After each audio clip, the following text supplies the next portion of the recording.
লক্ষ্য করো, তাহলে আয়ু কম, স্বল্পায়ু। দ্বিতীয় হলো কলির জীব, অন্নগত প্রাণ।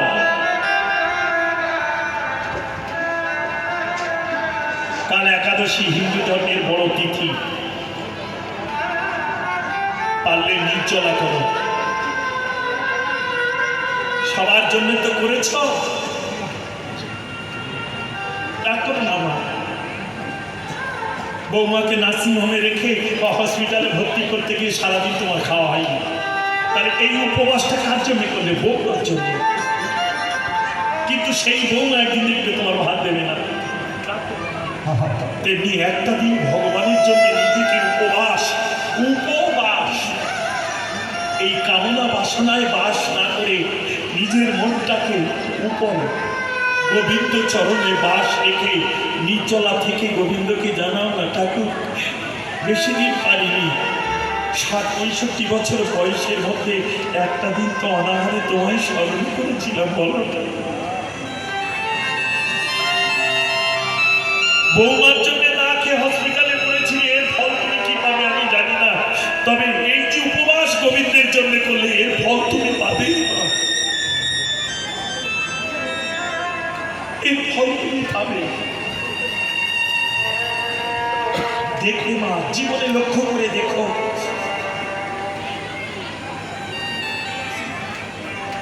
সারাদিন ঘুরে বেড়াচ্ছে, তার সংসার ঠিক চলে যাচ্ছে, আর সারাদিন খেটে এসে তার সংসারে খাওয়া হয় না।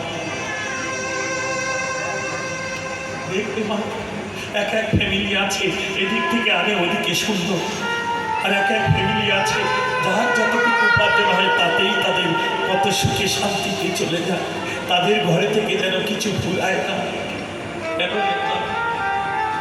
এগুলো তাদের পূর্বজন্মের পাওয়া, তারা রেখে এসেছে, অনায়াসে গোবিন্দ তাদের দান করে যাচ্ছে। ব্যাংকে টাকা রাখলে যেমন সুদ বৃদ্ধি হয়,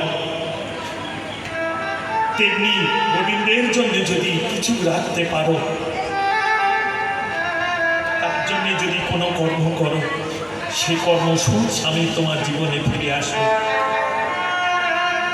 ৬৪টা অপরাধের মধ্যে ৬২টা অপরাধ মহাপ্রভু কলিজীবে, কেন ওই স্বল্পায়ু অন্নগত প্রাণ দুটো, আর তৃতীয় হলো বুদ্ধি সবার আছে কিন্তু দুরবুদ্ধি মত্ত সবাই। বুদ্ধি সবার আছে, সুবুদ্ধি কত না।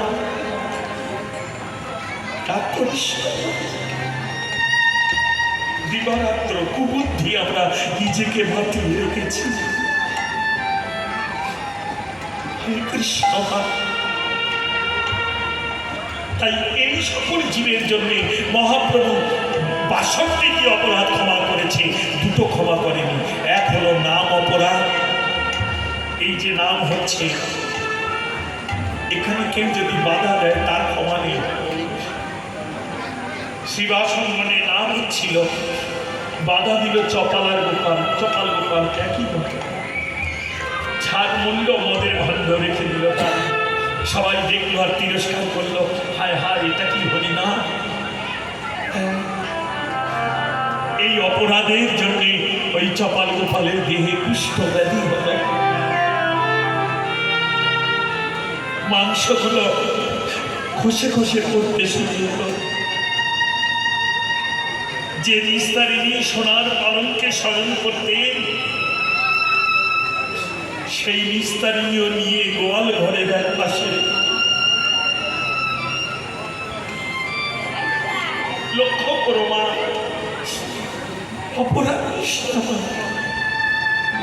নাম অপরাধ, আর একটা অপরাধ হলো বৈষ্ণব অপরাধ। এই যে অগণিত ভক্তের মধ্যে কে যে বৈষ্ণব চূড়ামণি এখানে বসে আছে আমরা কেউ জানি না। সেই ভক্ত বৈষ্ণব যদি মনে একবার কষ্ট পেয়ে গোবিন্দকে জানিয়ে দেয়, গোবিন্দ আমার নাম শুনতে দিল না, যা বিয়ের মতো অপরাধ জগতে আর হবে না। এই দুটো অপরাধে ক্ষমা কলিযুগে হয়নি, তাই নিজেকে সাবধান করো। যদি খুব নিজের করে বলছি, রাগ করলে আমার কিছু করার নেই। এই অনকে প্রেমেরাই বলছি, যদি সময় না থাকে সেই স্থানে যাবে না, কিন্তু কারোর বাধা হইল না।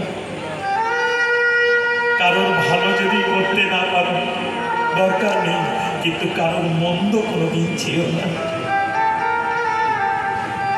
চেষ্টা